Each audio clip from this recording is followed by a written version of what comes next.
الحمد لله رب العالمين والصلاة والسلام على سيد الأنبياء والمرسلين وعلى آله وأصحابه أجمعين۔ محترم ناظرین کرام، السلام علیکم ورحمۃ اللہ وبرکاتہ۔ آپ دیکھ رہے ہیں ترجمان الکتاب یوٹیوب چینل۔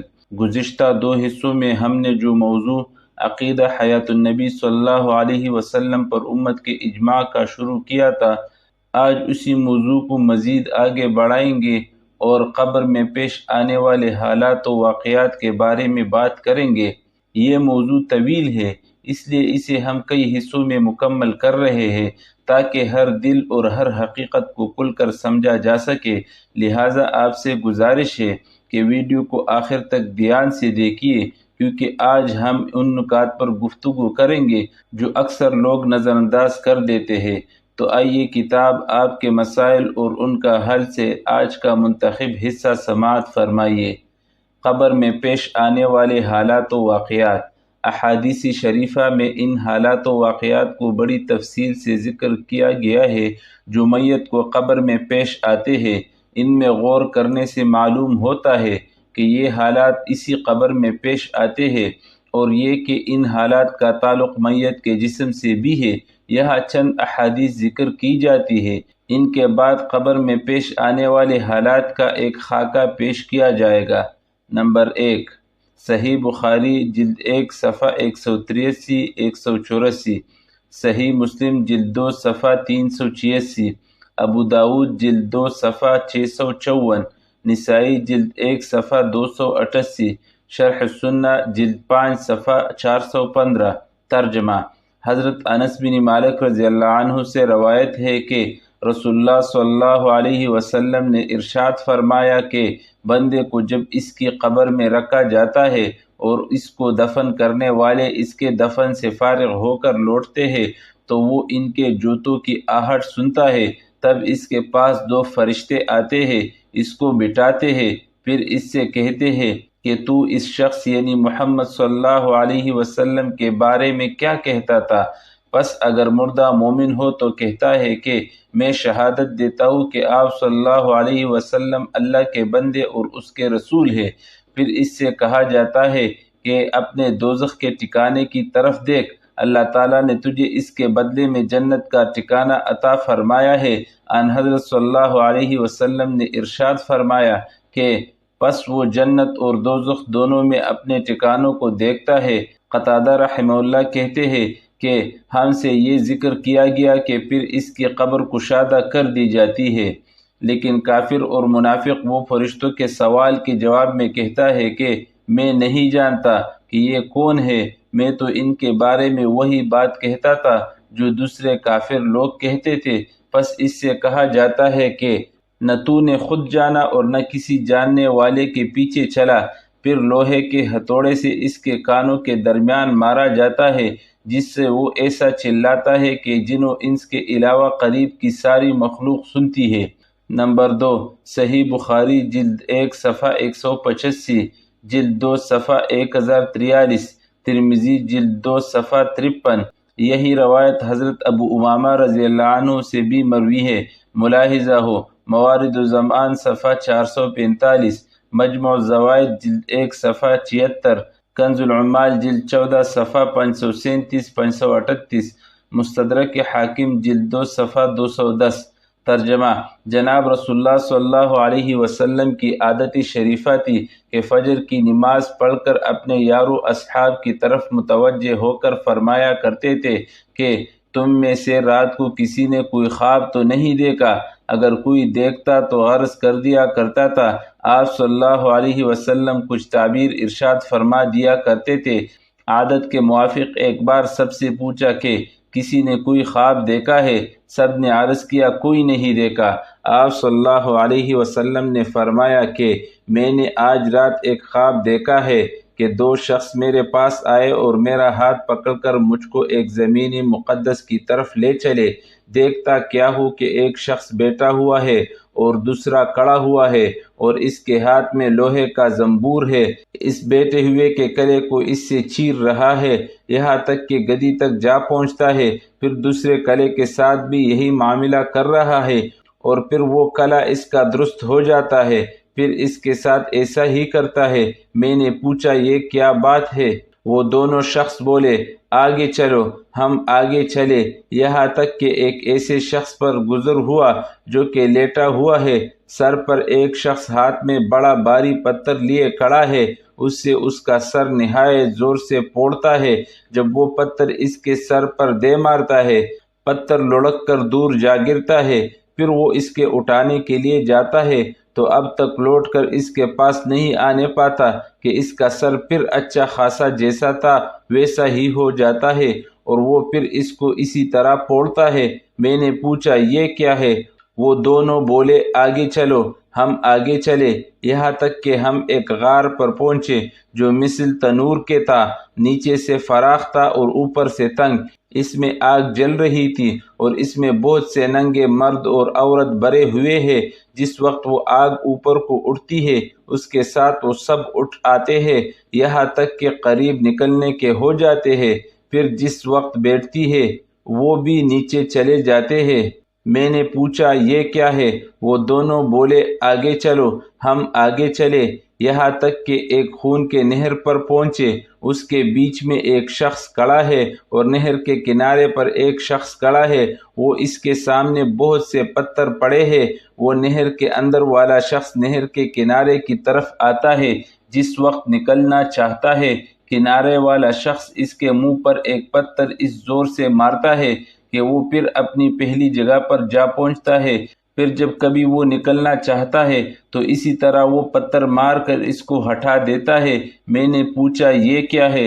میں نے ان دونوں شخصوں سے کہا کہ تم نے مجھ کو تمام رات پھرایا، اب بتاؤ کہ یہ سب کیا اسرار تھے؟ انہوں نے کہا کہ وہ شخص جو تم نے دیکھا تھا کہ اس کے کلے چیرے جاتے تھے، وہ شخص جھوٹا ہے کہ جھوٹی باتیں کہا کرتا تھا اور وہ باتیں تمام جہان میں مشہور ہو جاتی تھی، اس کے ساتھ قیامت تک یوں ہی کرتے ہیں۔ اور جس کا سر پھوڑتے ہوئے دیکھا وہ شخص ہے کہ اللہ تعالیٰ نے اس کو علم قرآن دیا، رات کو اس سے غافل ہو کر سو رہا اور دن کو اس پر عمل نہ کیا، قیامت تک اس کے ساتھ یہی معاملہ ہوگا۔ اور جن کو تم نے آگ کے غار میں دیکھا وہ زنا کرنے والے لوگ ہیں، اور جس کو خون کی نہر میں دیکھا وہ سود کھانے والا ہے۔ بہشتی زیور حصہ اول سچی کہانیاں، حکایت نمبر 4۔ نمبر 3، جامع الاصول جلد 11 صفحہ 177، ابو داود جلد 2 صفحہ 298، مصنف عبدالرزاق جلد 3 صفحہ 581، مسند احمد جلد 4 صفحہ 296۔ ترجمہ: حضرت براء بن عازب رضی اللہ عنہ سے روایت ہے کہ ہم ایک انصاری کے جنازے میں رسول اللہ صلی اللہ علیہ وسلم کے ساتھ نکلے۔ قبر پر پہنچے تو ابھی لحد تیار نہیں ہوئی تھی، اس لیے رسول اللہ صلی اللہ علیہ وسلم بیٹھ گئے اور ہم بھی آپ صلی اللہ علیہ وسلم کے گرد بیٹھ گئے، گویا ہمارے سروں پر پرندے تھے۔ ان حضرت صلی اللہ علیہ وسلم کے ہاتھ میں ایک لکڑی تھی جس کے ساتھ زمین کورید رہے تھے، جیسا کہ گہری سوچ میں آدمی ایسا کیا کرتا ہے۔ پھر سر مبارک کو اوپر اٹھا کر فرمایا کہ عذاب قبر سے اللہ تعالیٰ کی پناہ مانگو، 2 مرتبہ یا 3 مرتبہ فرمایا۔ پھر فرمایا کہ جب لوگ میت کو دفن کر کے لوٹتے ہیں تو وہ ان کے جوتوں کی آہٹ سنتا ہے اور اس کے پاس 2 فرشتے آتے ہیں، اس کو بٹھاتے ہیں اور اس سے کہتے ہیں کہ تیرا رب کون ہے؟ وہ کہتا ہے کہ میرا رب اللہ ہے۔ وہ کہتے ہیں کہ تیرا دین کیا ہے؟ وہ کہتا ہے کہ میرا دین اسلام ہے۔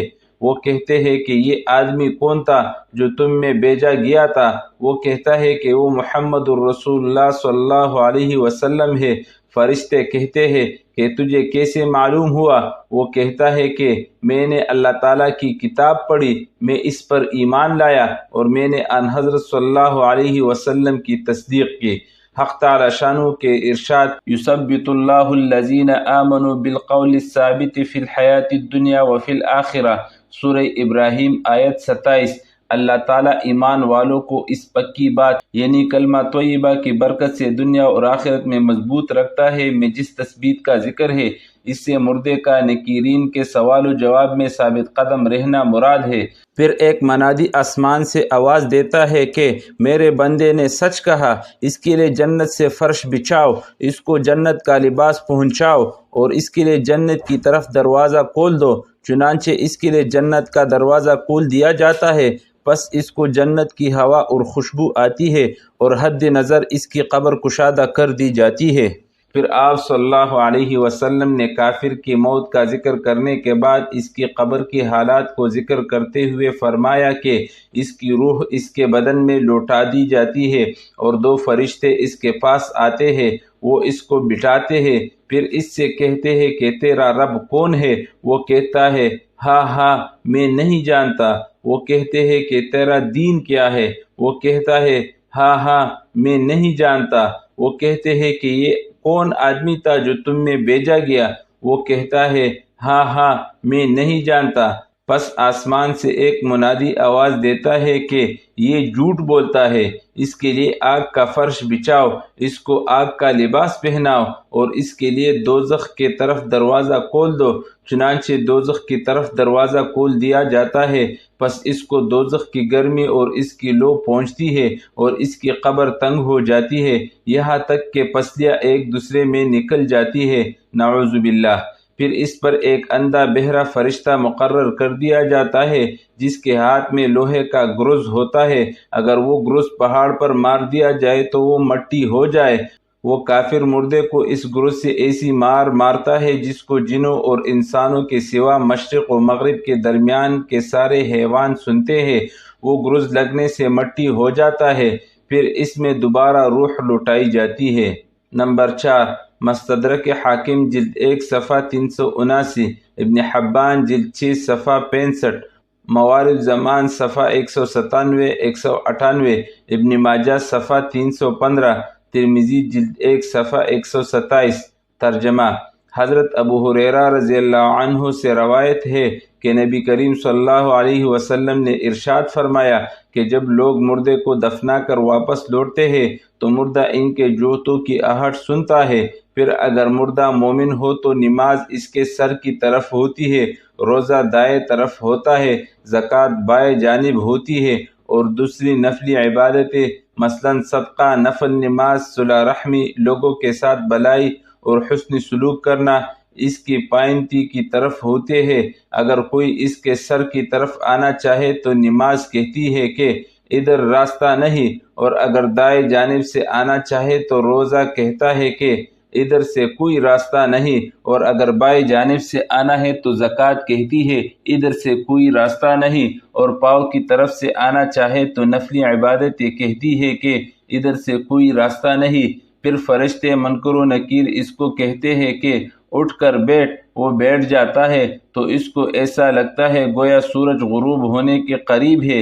فرشتے اس سے کہتے ہیں تو اس شخص کے بارے میں کیا کہتا ہے جو تم میں تھا، اور تو اس کے بارے میں کیا گواہی دیتا ہے؟ مردہ کہتا ہے ٹھہرو میں ذرا نماز پڑھ لوں۔ فرشتے کہتے ہیں کہ نماز خیر تم پڑھتے رہنا، ہم جو کچھ پوچھتے ہیں اس کا جواب دے۔ وہ کہتا ہے تم مجھ سے کیا پوچھتے ہو؟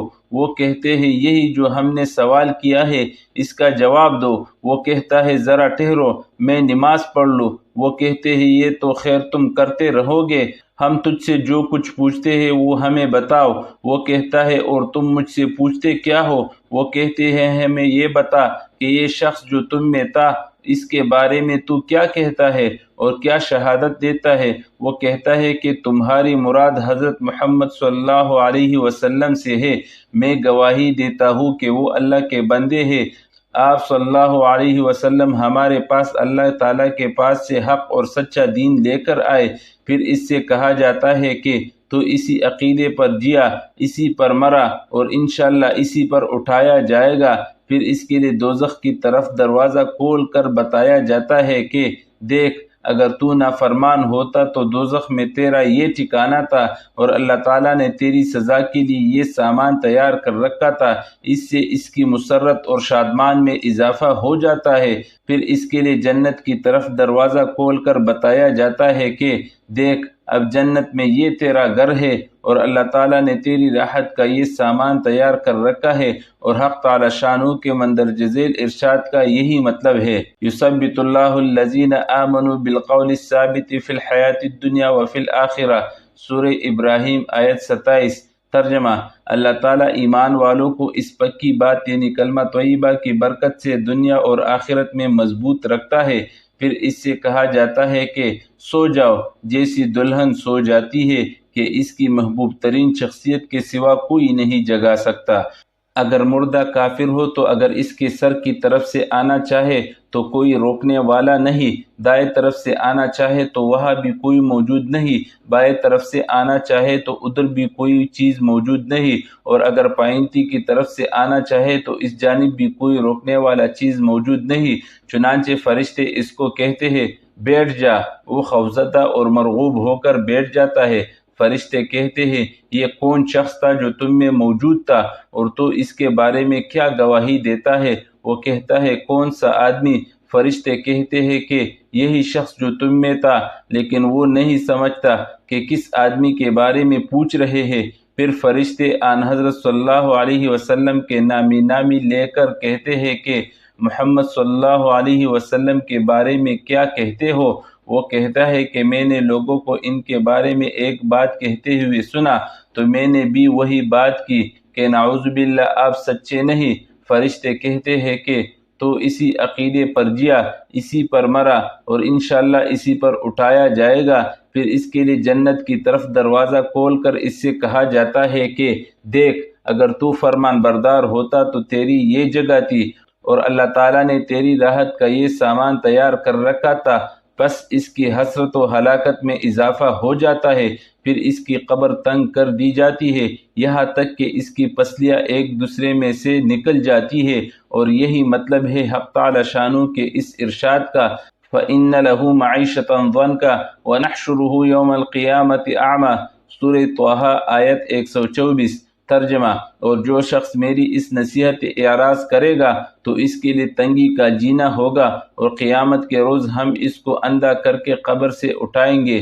ترجمہ حضرت تھانوی رحمۃ اللہ علیہ۔ نمبر 5، جامعہ ترمذی جلد 2 صفحہ 72۔